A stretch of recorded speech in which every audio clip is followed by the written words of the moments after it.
What's going on, everybody? Josh Engleman for Awesemo.com, and I am back with my NBA DFS contenders on FanDuel for Tuesday, March 30th. Now, be sure to hit that like button, subscribe to the channel. It is the 30th. I almost messed that up.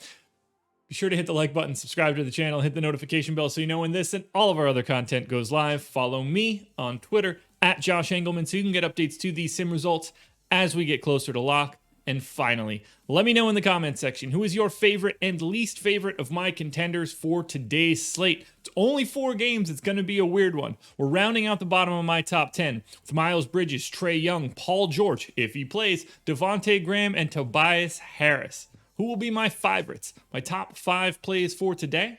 It's time to find out.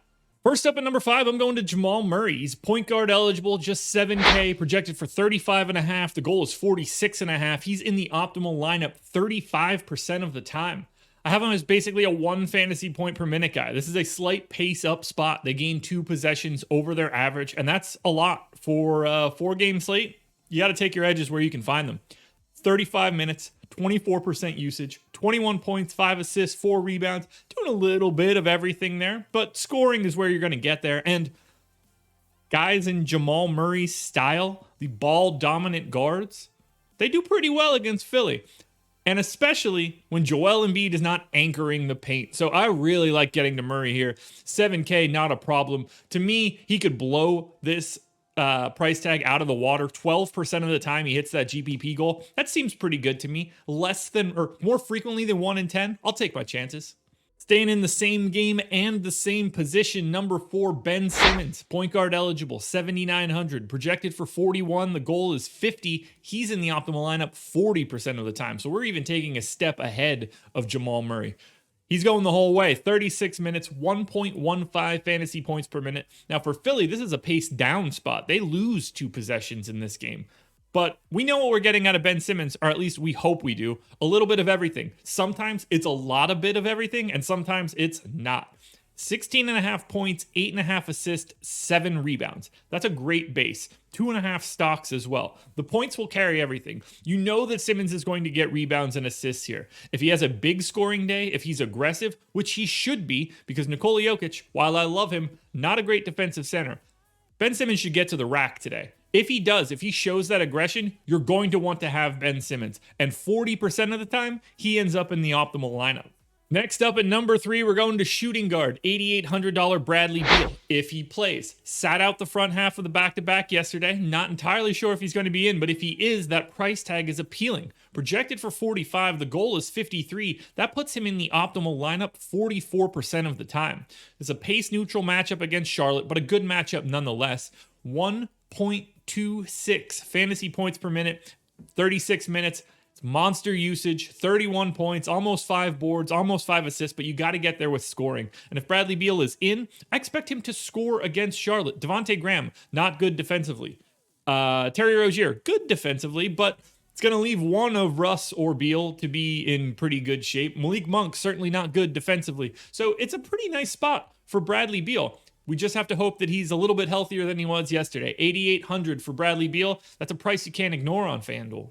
Next up at number 2, we're going to the small forward position, 7K Gordon Hayward, projected for 39. The goal is 46. He's in the optimal lineup 46% of the time. Now, Hayward, projected normally 1.02 fantasy points per minute. Today, 1.09. I'm giving him 36 minutes in the biggest pace-up spot you can find. They gain 5 possessions over their average. We're talking 21 points, 7 boards, 4.5 assists, at almost 2 stocks for Hayward at a 7K price tag.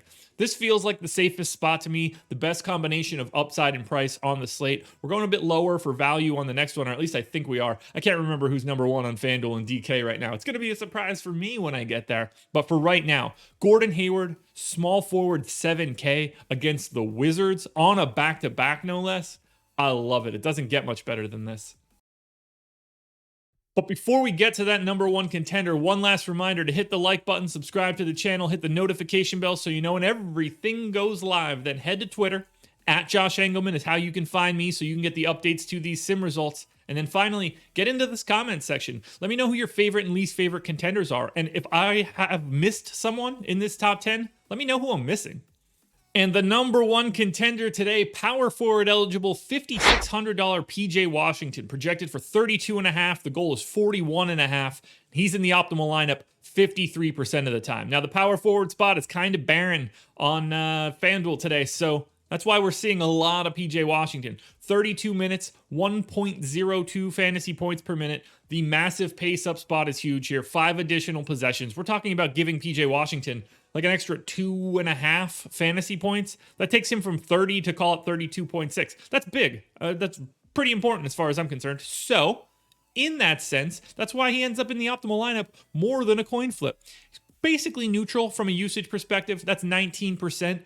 14 points, 7 boards, 3.5 assists. You get a steal, you get a block. He's going to be playing a bit at the 5. In a matchup against the Wizards, that's generally fine. I mean, now it's probably a little bit less fine when it's Alex Len and Robin Lopez, but he'll be able to stretch those guys out if he's playing at the 5. They're not going to be able to maintain anything with him on the outside. If it ends up being Rui, even better. I think PJ Washington is just a better basketball player than Rui. So I like the matchup for PJ Washington no matter how this day shakes out. And the $5,600 price tag, icing on the cake. Alrighty, folks, that will do it. Those are my NBA DFS contenders on FanDuel for Tuesday, March 30th. The process show is in the books. Go watch that. Contenders videos for FanDuel and DraftKings. You're already watching one of them. I'll be on the strategy show with Laffy at 10 a.m. and then no live before lock for me, so keep your eyes peeled for my updates later today. Good luck tonight, everybody. We'll be back again tomorrow with another big slate and another edition of the Contenders.